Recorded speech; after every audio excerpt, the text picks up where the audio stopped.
L'art, en Côte d'Ivoire, a connu une riche évolution au fil des années, influencée par les traditions ancestrales et les mouvements contemporains.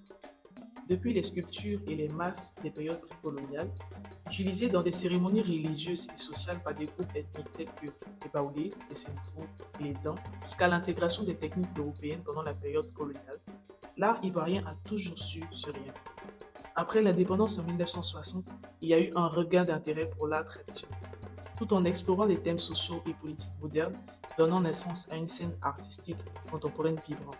Pour valoriser cette richesse artistique, plusieurs musées et galeries ont vu le jour et jouent un rôle crucial, parmi lesquels le Musée des civilisations de Côte d'Ivoire d'Abidjan Plateau, le Musée national de costumes de Grand Bassam ou encore la galerie Sékou Fakoly. Parmi ces institutions, le Musée des cultures contemporaines Adama Tongara se distingue particulièrement. En tant que partenaire de cette vidéo, le MUCAT joue un rôle essentiel dans la promotion de l'art contemporain ivoirien. Le musée, dédié à l'art moderne, accueille des expositions qui reflètent la diversité et la créativité des artistes ivoiriens et internationaux.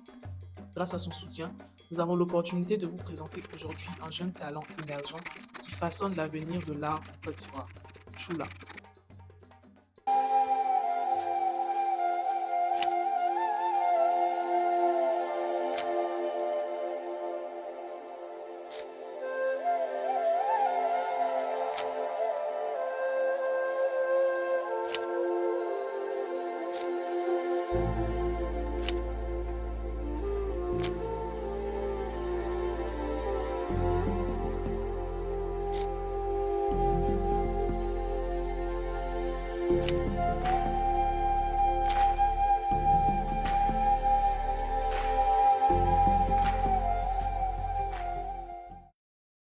Salut la team et bienvenue pour ce troisième épisode de Let's Meet.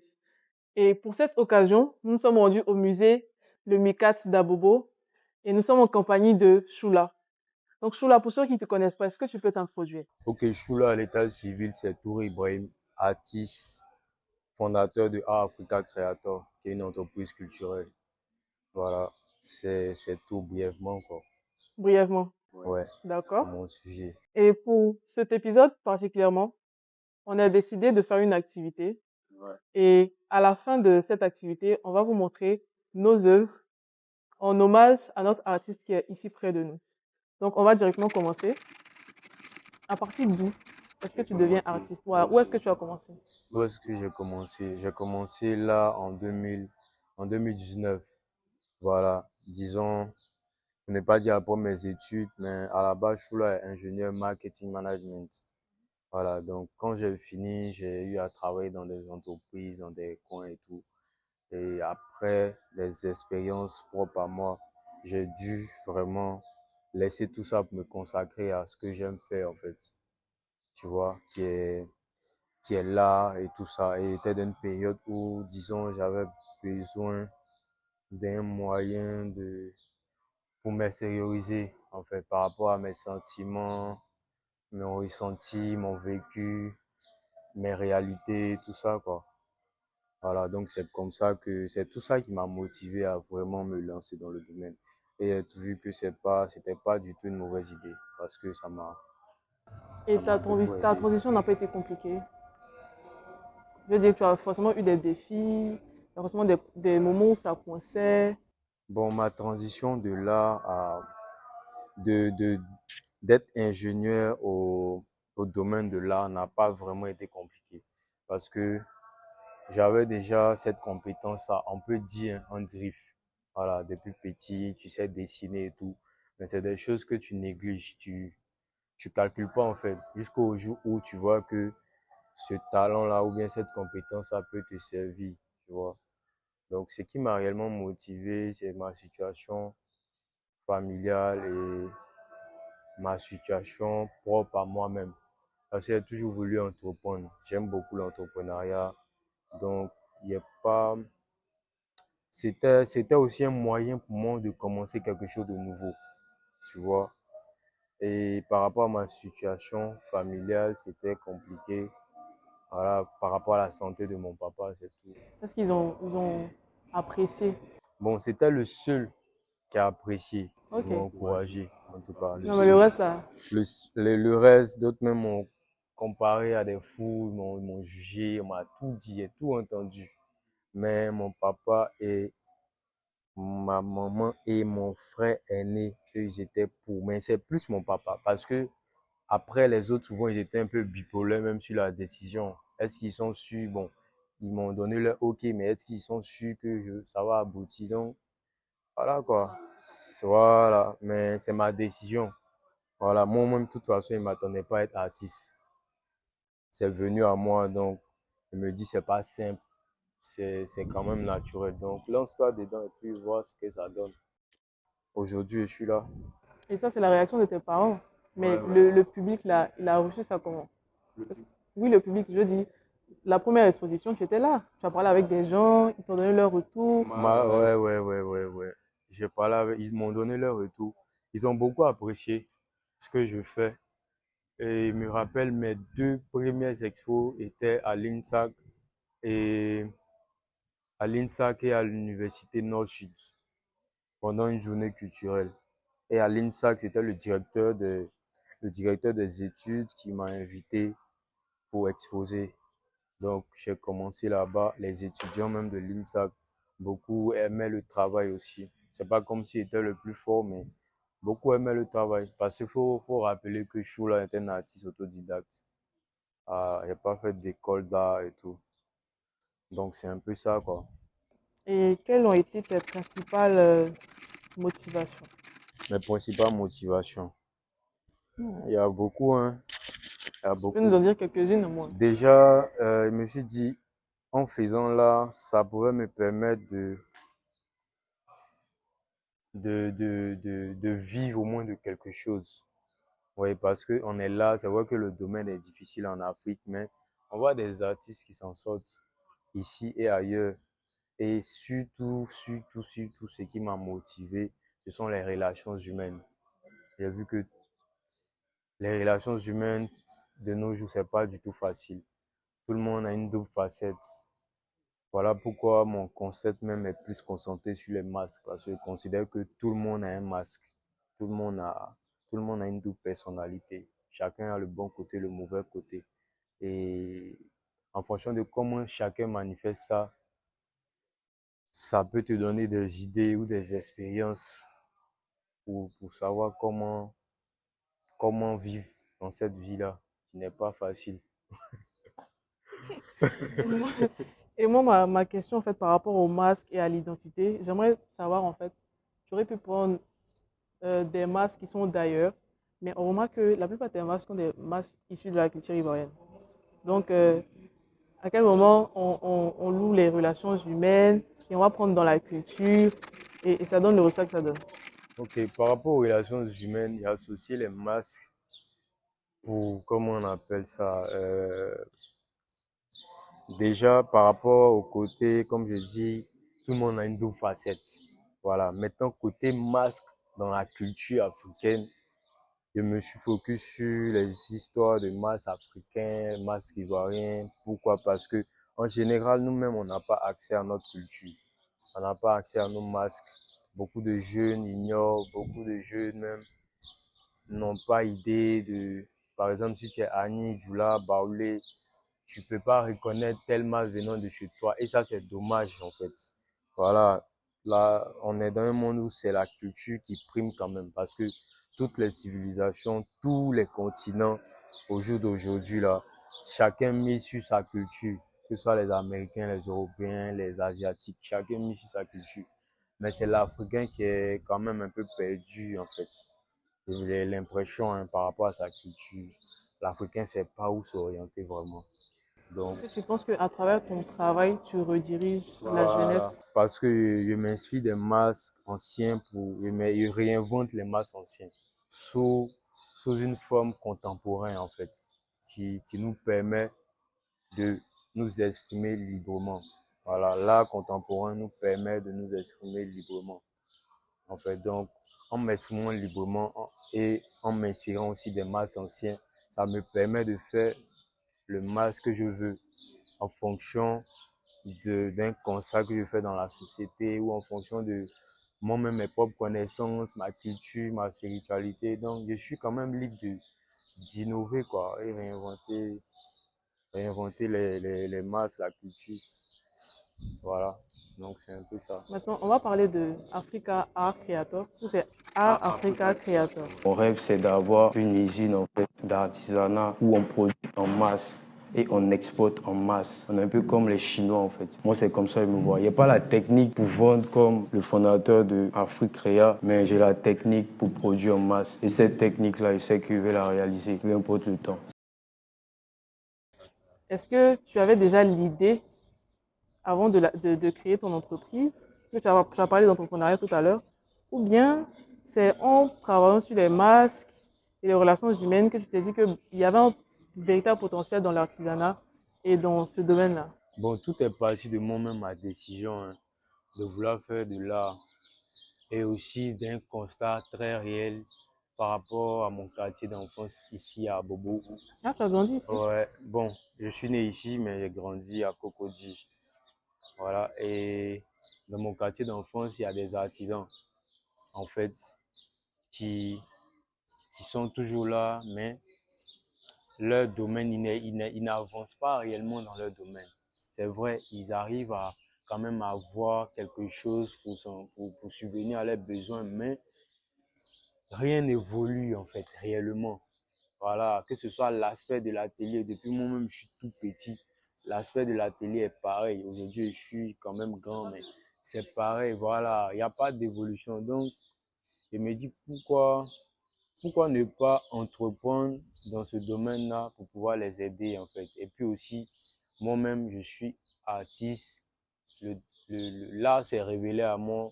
Donc, le fait d'être artiste et monter une structure artisanale, je me dis, c'est quand même, ça sera un peu plus facile pour moi quand je vais vraiment me sentir à l'aise dans ce domaine-là en fait, pour faire ce que je compte faire. Voilà. Et donc, c'est quoi finalement les objectifs? Les objectifs de Art Africa Creator. Art Africa Creator, c'est une structure artisanale qui vise à dynamiser le marché de l'art et industrialiser le secteur artisanal. Parce que je pense que le secteur artisanal a assez de potentiel, mais qui n'est pas réellement exploité. Voilà. Donc, moi, je veux, disons, révolutionner ce domaine-là, industrialiser ce secteur-là. Mais c'est pas à pas, quoi. Ça se fait pas un coup. Voilà, mais c'est ma vision à long terme et l'objectif principal, c'est d'aider les artisans de la Côte d'Ivoire à commencer par les artisans de mon quartier, à Bobo, les artisans de la Côte d'Ivoire et industrialiser même le secteur de l'artisanat en Afrique en fait. Fabriquer des produits made in Africa, made in Côte d'Ivoire et tout, à travers Oui, la vision est grande. Voilà. Mais est-ce que tu te définirais comme un mentor? Un mentor. C'est trop dit, hein. Actuellement, en tout cas, c'est trop dit. Peut-être que je peux sans me rendre compte, je peux jouer ce rôle-là ou aider quelqu'un, mentorer quelqu'un, mais moi-même, m'auto-proclamer mentor, c'est chaud, hein. Il y a beaucoup d'humilité dans ce que tu dis. Ouais, je préfère rester, en tout cas, dans ma bulle d'artiste et d'entrepreneur culturel. Le temps et les gens vont décider ça, en fait. Sinon, mentorat, c'est trop dit. J'ai pas peur de ça, mais c'est trop dit, en tout cas. Donc, tu es un solitaire ou tu travailles en groupe? Les deux. Donc, comment ça les deux? Pour ce qui est de mon art, j'aime beaucoup être seul et dans les coins calmes pour travailler. Ça me gêne pas s'il y a une ou deux personnes, trois personnes, mais pas plus et tout ça, tu vois, non.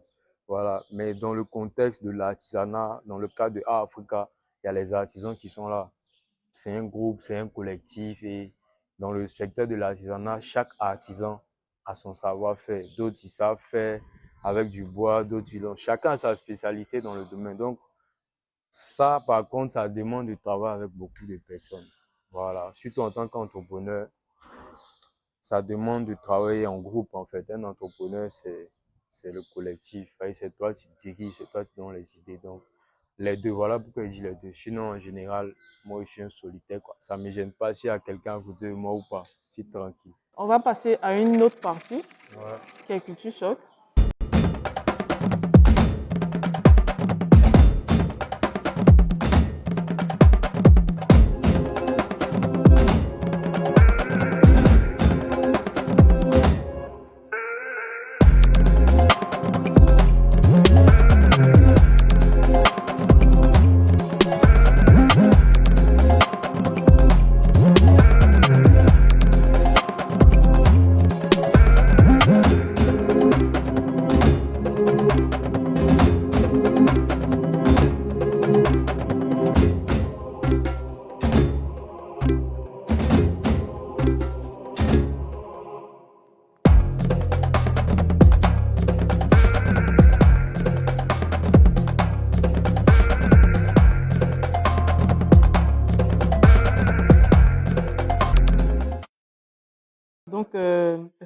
ce que c'est que Culture Choc. Culture Choc, ma définition propre à moi, c'est un projet culturel, éducatif et social qui met en avant l'art, la culture et la technologie. D'accord. Tu vois, L'art, la culture et culture la et la technologie. Et je technologie. crois que c'est une première ici. Je pense que c'est une première en tout cas en Côte d'Ivoire dans un musée. Une expo qui regroupe ces trois volets-là en même temps. Et c'est une initiative de Cheikh Ahmed Toungara. Voilà. Et j'ai ma structure artisanale qui est partenaire à cet événement-là. Donc, chacun essaie de mettre du sien pour mieux réaliser ça, quoi. Voilà. Et comment s'est passée la première édition? La première édition, la première édition s'est très bien passée. On peut dire ça, hein. Dans l'ensemble, en tout cas, ça s'est bien passé. Et nous étions trois artistes. Voilà, on a commencé ici au musée, mais grâce au partenaire officiel Côte d'Ivoire Tourisme, on a pu exporter le projet en France à l'occasion du Top Reza, le salon international du tourisme, où tous les pays du monde, disons, se sont rassemblés, tu vois, à Paris, à Versailles, dans le dôme de Paris. Donc, c'était une grosse découverte, en tout cas. C'était ça même le culture choc, ouais. Parce que, ouais, tu vas et chaque pays est là, à son stand, chaque pays a sa culture et tout. En tout cas, ça m'a ouvert l'esprit, quoi. Ça m'a ouvert l'esprit, ça s'est très bien passé. On a essayé de J'ai essayé de faire tout cas ce que peut faire l'équipe Culture Choc, les autres artistes. Et puis c'était bon Et aussi. est-ce que cette exposition t'a valu, comment dire ça, d'autres prix, d'autres opportunités? Ouais, d'autres opportunités avec des institutions, le ministère de la Culture. En tout cas, Ça t'a propulsé. ça m'a propulsé. On va rester là comme ça, sans citer des choses en fait. C'est mieux. Ouais. Et c'est quoi les ambitions futures? Mes ambitions futures. Déjà à court terme, vu que moi, je suis déjà dans le domaine de l'art, je souhaite vraiment construire ma carrière en fait. Oui, construire ma carrière, c'est-à-dire pouvoir exposer ici en Côte d'Ivoire et aussi partout dans le monde. Voilà, à court terme, ça c'est faisable. Ça c'est faisable et tout par rapport à moi-même, ma personne, ma carrière, par rapport à Choula. Mais à long terme, je mise aussi beaucoup sur Africa Creator, ma structure artisanale, parce que là, je parle d'industrialiser le secteur artisanal, dynamiser le marché de l'art. Donc ça, c'est une vision large et vaste qui ne doit pas s'accomplir seul, tu vois, avec un groupe et tout. Et ça demande des ressources financières, des ressources matérielles, les ressources humaines et tout ce qui va avec. Donc tout ça, c'est step by step, quoi. Voilà, mais pour moi-même, je suis là, ma carrière artistique à court terme, c'est des expos, c'est beaucoup de choses. C'est mon branding, c'est beaucoup de choses, quoi. Et à court terme, ça, c'est faisable. J'aimerais bien qu'on revienne sur Africa Creator, si tu veux bien. On va essayer de parler un peu plus d'entrepreneuriat et de la jeunesse. Donc, il y a beaucoup de choses qui se disent, il y a beaucoup de jeunes qui veulent entreprendre. Ouais. Certains ont les domaines dans lesquels ils veulent, certains non. Mais est-ce qu'on peut dire que toi, tu t'es jeté dans l'entrepreneuriat? Bon, ouais, on peut dire ça, hein. On peut dire ça parce que quand tu commences à entreprendre, on n'est pas pareil, hein. D'autres, ils veulent entreprendre, après, ils réfléchissent. Ah, si je me lance, est-ce que, bon. Le temps que tu vas finir de te poser les questions là, vraiment, c'est pas sûr que tu te jettes.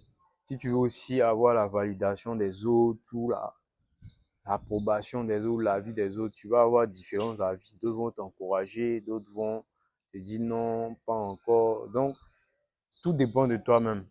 Voilà, tu te lances en fonction de comment tu sens la chose et en fonction de... Voilà, tu peux pas maîtriser totalement un domaine. Lance-toi. De toute façon, c'est il y aura des obstacles, il y aura des problèmes, il y aura des imprévus. C'est surtout les imprévus qu'on ne contrôle pas. Voilà, donc si c'était facile, si chacun avait une feuille de route, ou quand tu te lances, tu sais que c'est comme ça, tout le monde allait se lancer, hein. Mais c'est la capacité à contourner les obstacles, à réfléchir sur les problèmes, à être audacieux, à aller de l'avant qui va faire la différence. La fougue de chacun qui fait la différence, en fait. Moi, j'aimerais bien te demander, forcément, dans ton parcours, il y a eu des choses qui t'ont marqué, qui t'ont touché. Est-ce que tu as quelques anecdotes pour nous? Des choses qui m'ont marqué. Oui, que ce soit par rapport, bon, plus par rapport à Africa Creator, parce que tu parlais d'artisans qui n'arrivaient pas forcément à expandre leur potentiel, à avoir la notoriété, l'argent qui va avec. Est-ce qu'il y a, je sais pas, peut-être quelqu'un ou une entreprise que tu as vu, tu te dis, ah, mais moi, je vois ça là, je veux changer en fait. La question est, je veux changer Oui, l'entreprise ou, je reprends. ouais. Ce que je demande en fait, c'est, est-ce que tu as une anecdote? Est-ce que tu as déjà vécu quelque chose qui t'a touché personnellement, qui t'a fait comprendre que c'était dans ce domaine que toi, tu devais entreprendre parce que tu devais changer quelque chose? Tu vois, parce qu'il y a beaucoup de gens ils entreprennent, disent, ah, j'ai vu un problème, je veux régler le problème, donc j'apporte une solution à partir de ce que je fais. Donc, est-ce que il y a quelqu'un, il y a quelque chose que tu as vu qui t'a fortifié en fait dans ta vision? Ouais, ouais. Je saurais dire un cas exceptionnel, mais il y a eu quand même plusieurs cas. Mais ce qui m'a le plus touché ou motivé, c'est la situation des artisans, en fait, que je connais depuis tout petit dans mon quartier d'enfance, qui sont toujours à la même position, qui, qui n'évoluent pas réellement. Ils ne font que, je me dis, ils ne font que suivre, en fait. Vous voyez, voilà, parce que ces personnes-là manquent de machines, ils manquent de beaucoup de choses. Et toi, en tant que quelqu'un qui veut innover, apporter une nouvelle chose, tu te dois déjà d'observer ton environnement pour voir vers qui se diriger, ou bien vers où aller, ou comment t'y prendre. Mais tu vas aller vers certaines personnes qui vont t'écouter, te faire des promesses, vont pas vraiment te répondre. Ces personnes-là ne sont pas du tout obligées de t'aider. Moi, en tout cas, pour ceux qui vont regarder cette vidéo-là, retenez que tous ceux qui n'ont pas aidé, je vous en veux pas du tout en fait. Je vous en veux pas du tout, du tout. Ne vous inquiétez pas pour ça. Parce que c'est moi, ma vision, c'est mon initiative, c'est moi qui ai décidé de faire Africa. Donc, c'est moi seul lieu voir ce qui est derrière. Donc, ceux qui veulent m'aider, tant mieux. Ceux qui veulent pas, tant pis aussi. Voilà. Voilà, ils ne voient pas forcément où je m'en vais. Donc, c'est surtout, disons, le fait qu'on te sous-estime au début et le jugement. Ce qui m'a beaucoup marqué, c'était le jugement, en fait. Ça venait de tes amis? Et tu en parles et tu ris. Ouais, l'entourage. L'entourage, il y a beaucoup, hein. Il y a beaucoup. Quand il parle d'entourage, les amis, la famille, les collègues, et même tu as taffé dans des entreprises, tu as laissé ça pour aller ailleurs. Imagine tes collègues que tu as laissé en entreprise là-bas et on te dit quoi. Donc, moi, il me rappelle juste que ce qui m'a le plus marqué, j'ai entendu que, ah, lui, là, il devient fou, hein. Faut qu'on l'envoie à l'hôpital psychiatrique. Oui, qu'il est en train de devenir fou. Est-ce qu'il ne devient pas fou? Tu as des diplômes, tu as ta licence, tu as des trucs, tu es ingénieur et tu laisses tout ça pour faire masse. Est-ce que ça va chez toi? Bon, ça me faisait rire, en fait. Ça me faisait rire. Mais bon, chacun se connaît. Tu vois, moi, je suis quelqu'un, il n'y a pas du tout peur, en fait, de qui est en face de moi. Tu vois, c'est pas en termes de bagarre ou quoi que ce soit, non. Mais en termes d'entrepreneuriat, on est dans le monde de l'entrepreneuriat. Faut avoir l'audace, faut avoir le courage, faut persévérer, faut se donner les moyens, en fait. Voilà, faut aller de l'avant. Et c'est toi-même, tu vas provoquer certaines chances, certaines opportunités. On s'assoit pas comme ça pour dire non, lui là, il m'a dit, il va me faire telle chose dans telle période, donc c'est lui à attendre. Non, c'est vrai, il a dit, mais ça t'empêche en rien de continuer à chercher, c'est un plus.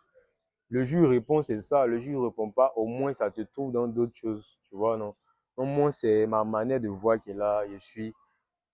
Quand tu vois que je suis stoppé, c'est que je suis malade ou bien je suis dans une période où je veux juste me reposer, c'est tout. Sinon, je suis toujours en tas, comme on dit, en nous aussi. Toujours en tas, toujours devant. Il n'y a pas le temps même. Est-ce que tu penses que le secteur de l'art est un secteur qui a, comment dire ça, qui a un véritable potentiel dans les années à venir en Côte d'Ivoire? Ouais, c'est un véritable potentiel, même maintenant, comme dans les années à venir. Mais bon, euh, je me dis quoi? Souvent, c'est certaines choses qui arrivent et ça ouvre les yeux aux autres. Tu vois, non? Et ça dépend de qui a commencé, qui a fait ci, qui a fait ça. Voilà. Je ne dis pas que je suis le premier, il y a forcément des entreprises qui existent déjà. Mais comment chacun applique? Voilà, comment chacun applique, comment chacun fait. Actuellement, je te prends un exemple simple. Il y a plusieurs entreprises de, de, de, de communication, de téléphone, qui sont dans la télécommunication, par exemple, comme Orange, Move, MTN et tout. Et tous, ils sont dans le même domaine. Mais il y a un leader dans le domaine. Oui. Voilà. On va pas dire c'est qui, hein. Donc, voilà, on va pas dire c'est qui c'est mieux. Donc, chacun voit, en fait. C'est comme dans tous les domaines. Le domaine de l'agriculture, le domaine du transport.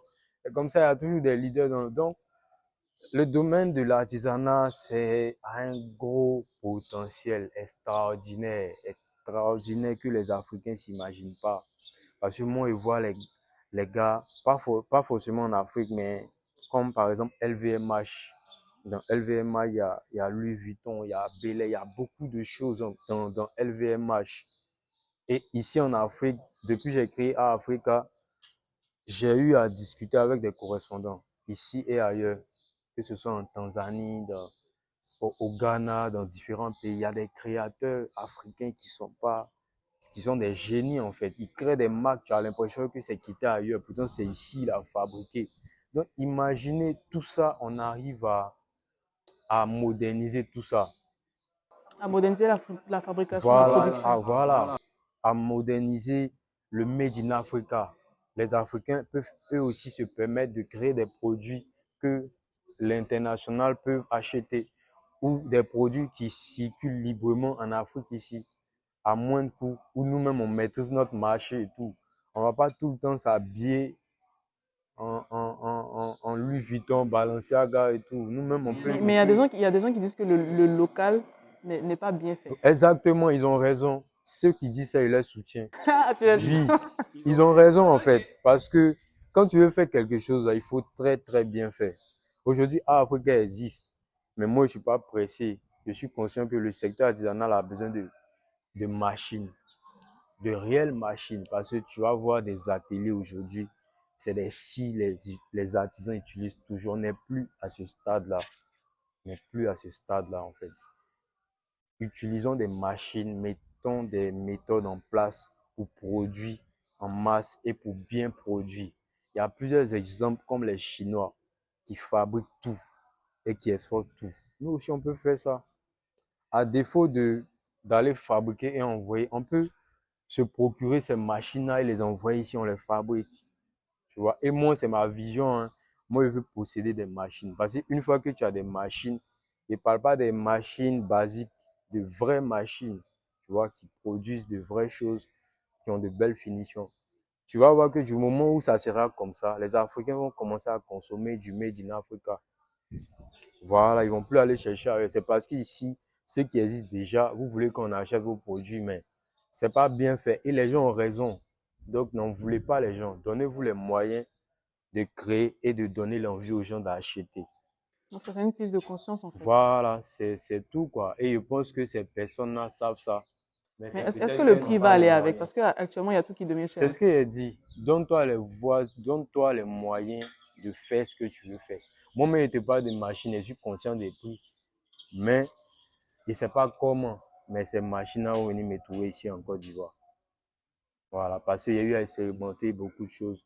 Avec Africa, j'ai fabriqué des coques de téléphone. On a fabriqué pas mal de choses. Donc, je vois qu'il y a un réel potentiel dans cette histoire d'artisanat et d'industrie artisanale. Voilà, c'est peut-être nos États qui doivent peut-être mieux réfléchir à comment nous aider et peut-être comment comment réellement nous aider et comment les entrepreneurs culturels s'y prennent aussi. Est-ce que tu penses que ta jeunesse a un frein au fait que l'État ou les gens t'aident en fait? Ouais, c'est un avantage. C'est un avantage parce que plus tu es jeune, tu as encore le temps de faire beaucoup de choses. Tu as encore la force de faire beaucoup de choses. Et si tu es vraiment conscient de ce que tu fais, tu auras l'intelligence de bien faire et de trouver les idées. Peu importe les obstacles, peu importe les concurrents et tout. Donc moi, je suis vraiment très à l'aise, quoi. C'est ce qui fait que je suis confiant dans mes propos. On tire presque à la fin de notre interview. Et pour toutes ces personnes, pour tous ces jeunes qui nous regardent, est-ce que tu aurais un message à faire passer pour une personne qui hésiterait encore à se lancer dans son domaine qui serait particulier Dans son comme le tien? domaine respectif. Oui, exactement.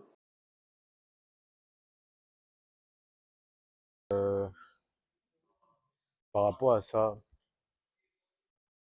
j'encourage en tout cas, j'encourage, je motive tous ceux qui veulent, qui veulent en tout cas se lancer dans leur domaine réceptif, peu importe le domaine.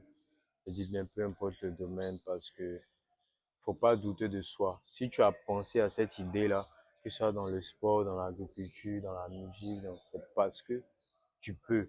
Quelque part, tu peux. Mais c'est peut-être la réaction des gens, le regard des gens dans cette société-là qui te freine. Mais faut pas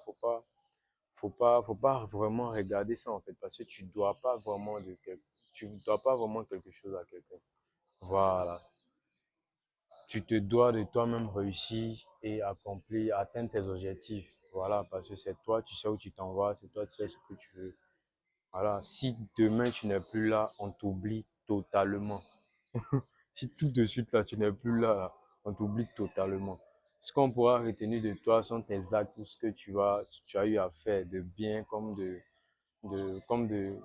voilà, dans le bon sens ou comme dans le mauvais sens. Donc, faut juste croire en soi, faut pas se laisser dans la main de la société, en fait. Faut foncer. Parce que moi-même, je suis assis ici, je voulais écouter les gens, tous ceux qui m'ont jugé, qui ont dit ci, ça. Je n'allais même pas faire des masques. J'allais, j'allais rester dans la normale. C'est-à-dire un jeune qui a fini ses études, il allait faire, voilà, les stages. Après, au bout des stages, il a été embauché et tout. Pourtant, c'est pas peut-être forcément le salaire que tu veux, ou c'est pas forcément la vie que tu veux. Donc, faisons ce qu'on aime.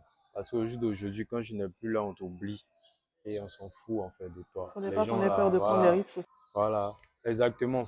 Faudrait pas prendre des risques et il faut prendre, disons, des risques calculés. Ok, Voilà, des risques calculés quand même. Voilà, c'est bon de prendre des risques. Mon métier est risqué, mais j'ai calculé avant de te jeter de dedans. me jeter dedans, en fait. Quand même pas trop calculé, mais j'ai calculé comment c'est fait mes calculs. Je suis déjà qu'avec des compétences dans le domaine. Je sais dessiner, j'aime l'art et tout. Et c'est un domaine que j'aime bien. J'aime la créativité et tout ça. Donc, je me suis lancé dans la chose. Et puis, au jour d'aujourd'hui, ça a donné ce que ça a donné, quoi.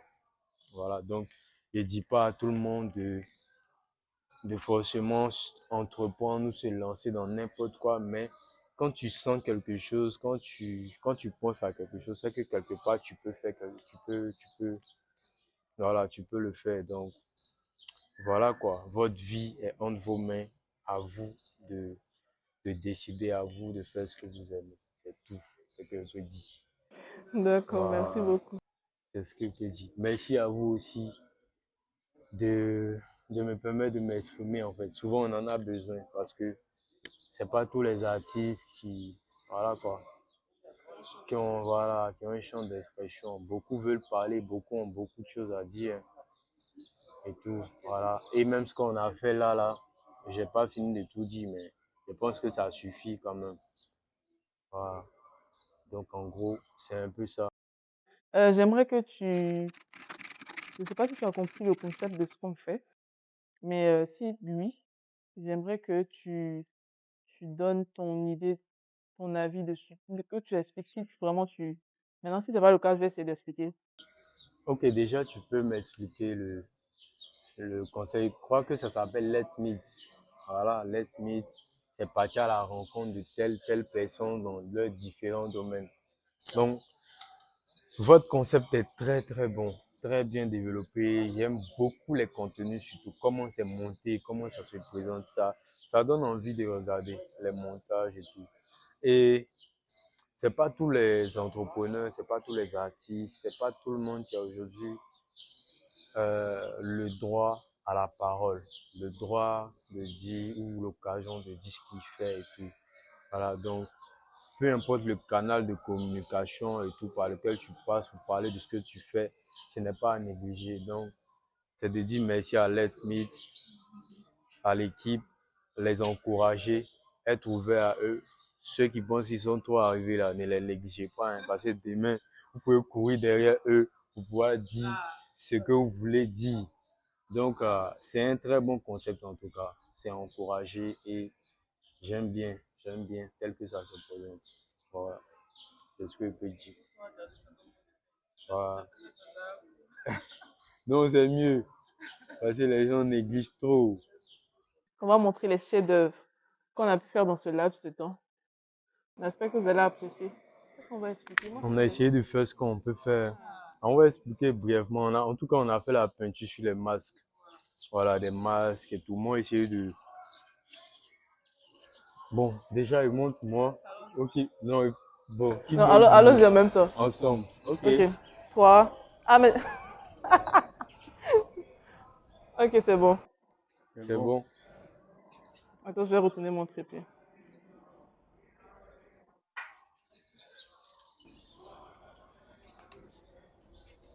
Ok. C'est bon. C'est bon? Ok. Non, non, je te laisse. Bon, on a cette peinture, disons la télé-peinture d'aujourd'hui à l'occasion de cette interview-là. C'était sur les masques en fait.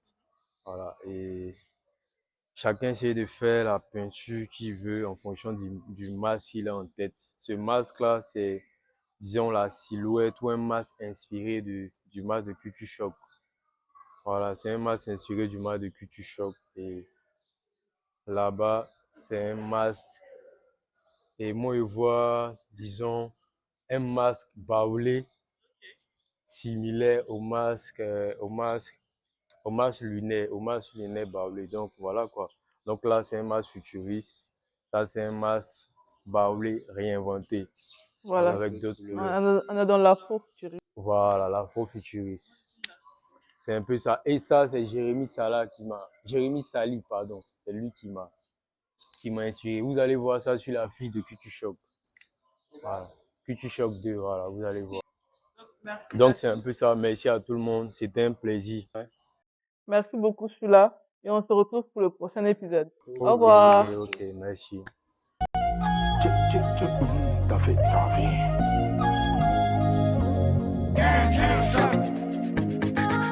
C'est chic et puis c'est choc. C'est chic.